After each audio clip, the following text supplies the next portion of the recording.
Assalamualaikum warahmatullahi wabarakatuh. Shalom, Om Swastiastu, Namo Buddhaya dan salam kebajikan untuk kita semua. Saya Maria Magdalena Inareko dengan NIM 2524197 dalam beberapa waktu ke depan akan mengantarkan teman-teman sekalian untuk lebih memahami apa itu pertanggungjawaban pidana. Nah, untuk lebih jelas, saya akan melakukan sesi wawancara dengan orang-orang untuk mengetahui pendapat mereka tentang pertanggungjawaban pidana. Stay tune ya teman-teman. Halo. Halo, Sebelumnya boleh tahu nggak nama kakak siapa? boleh. Nama saya Muhammad Khairi Rifki. Kakak dari fakultas mana dan dengan NIM apa? Saya dari Fakultas Hukum angkatan 2024 dengan NIM 205240236. Oh, aku boleh nanya nggak menurut kakak apa itu pertanggungjawaban pidana? Oke, menurut saya pertanggungjawaban pidana itu diatur dalam pasal 44 KUHP, yaitu barang siapa yang melakukan perbuatan yang tidak dapat dipertanggungjawabkan padanya disebabkan karena cacat jiwa dalam tumbuh atau terganggunya karena penyakit tidak dapat dipidana. Jadi salah satu contohnya itu orang dengan gangguan jiwa itu tidak dapat dipidana. Oh, begitu ya. Halo kak. Halo, Nama kakak siapa? nama aku Kayla Fausta Natania Sada. Kalau boleh tahu kakak angkatan berapa ya? Kalau aku angkatan 23 nih. Kakak dari fakultas apa dan NIM kakak berapa? Kalau aku dari Fakultas Hukum dengan NIM 205 230 164.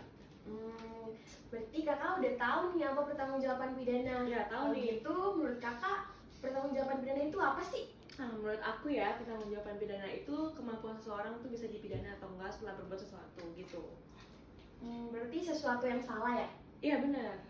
Berarti kakak boleh jelasin dikit gak apa itu kesalahan?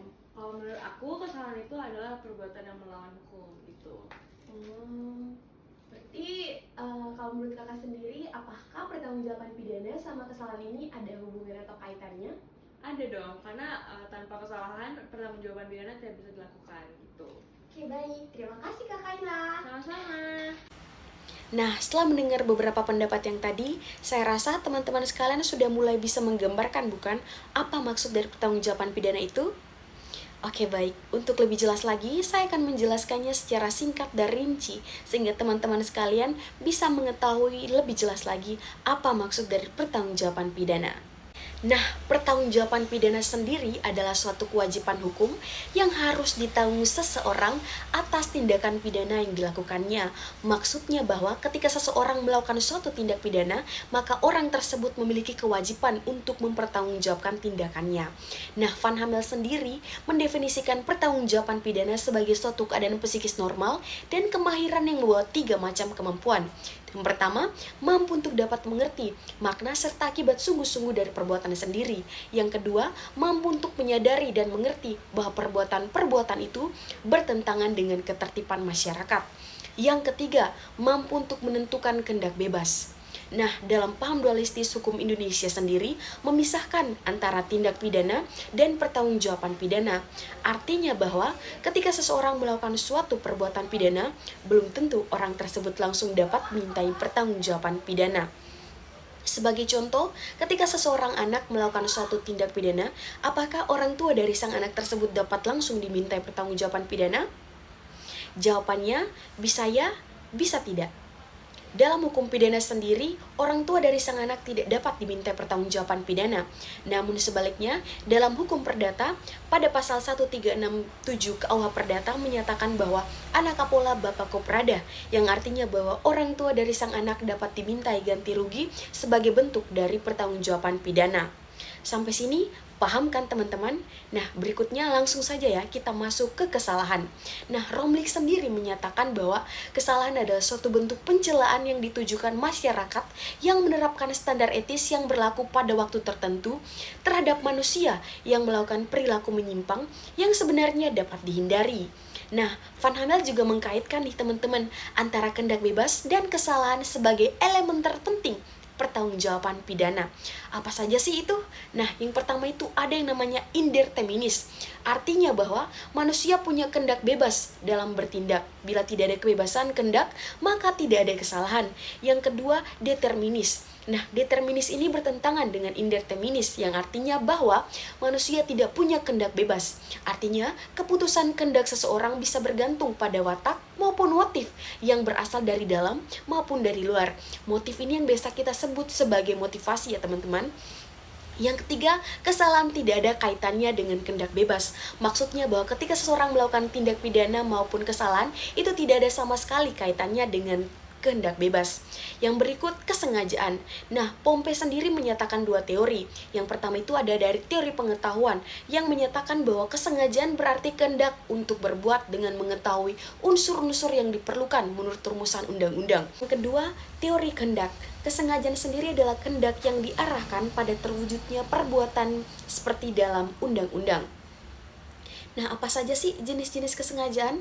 Yang pertama, ada kesengajaan sebagai maksud. Itu maksudnya bahwa antara motivasi seseorang melakukan perbuatan, tindakan, dan akibat benar-benar terwujud. Misal si A ingin bunuh si B di jam 12 siang, maka pada jam 12 siang, si A benar-benar membunuh si B. Yang kedua, kesengajaan sebagai kepastian.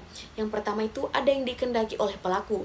Misal si A ingin bunuh si B sampai mati, maka ketika si A bunuh si B, dia benar-benar melakukannya hingga si B mati. Yang kedua, ada yang tidak dikehendaki oleh pelaku. Misalnya si A ingin bunuh si B, namun saat kejadian ada orang lain lagi yang melihatnya, maka tindakannya tidak dapat terlaksana. Yang ketiga, kesengajaan sebagai kemungkinan. Artinya bahwa suatu kesengajaan menimbulkan akibat yang tidak pasti terjadi, tetapi merupakan suatu kemungkinan. Misalnya, seorang pengemudi mengemudi dengan kecepatan tinggi dan menyebabkan kecelakaan. Dia tahu bahwa ketika dia mengemudi dengan kecepatan tinggi, pasti akan menyebabkan suatu kejadian, namun dia tetap saja melakukannya. Nah, selanjutnya kita masuk ke kealpaan atau kulpa. Kealpaan sendiri adalah suatu kesalahan yang timbul akibat seseorang alpa, sembrono, teledor, lalai, berbuat kurang hati-hati, atau kurang penduga-duga. Nah, kealpaan sendiri itu terbagi menjadi dua, yaitu yang pertama, ada kealpaan yang disadari. Maksudnya bahwa pelaku menyadari tentang apa yang dilakukannya, beserta akibatnya. Namun, ia percaya dan mengharapkan bahwa akibatnya tidak terjadi. Yang kedua, kealpaan yang tidak disadari. Maksudnya bahwa pelaku melakukan sesuatu yang tidak menyadari kemungkinan dan timbulnya suatu akibat. Dengan demikian berakhir sudah presentasi saya mengenai pertanggungjawaban pidana. Saya berharap semoga dengan pembahasan ini membuat teman-teman sekalian lebih mengerti apa itu pertanggungjawaban pidana. Wassalamualaikum warahmatullahi wabarakatuh. Shalom, Om Santi Santi Santi Om, Namo Buddhaya dan salam kebajikan untuk kita semua. Terima kasih.